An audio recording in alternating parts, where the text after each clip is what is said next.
Hey guys, Ricardo here and welcome to another blog tech tips. Here with JSW Google TV and I'll show you to fix the issue where no internet. Alright, so if your internet is not working, check this out. So go to your quick settings, and of course what you're going to do is use your remote.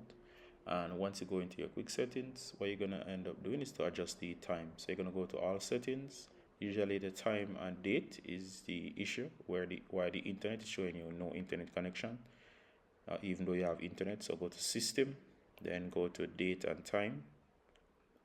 Alright, so once you go into date and time, make sure that you check your region if you're on automatic time to correct the time, or of course if that's not working, turn off automatic where it says automatic date and time to off, and then manually set the date and time.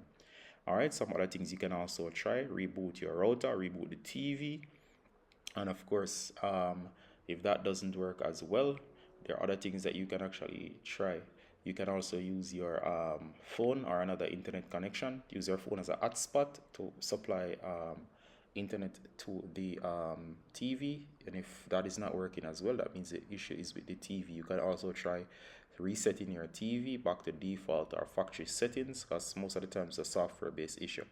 But I find that most times it's usually date and the time that's incorrect, and that's why the TV is showing no internet connection despite having an internet connection. Alright, so you can leave your comments below, and as always, Ricardo from Blog Tech Tips, saying bye until next time. Bye.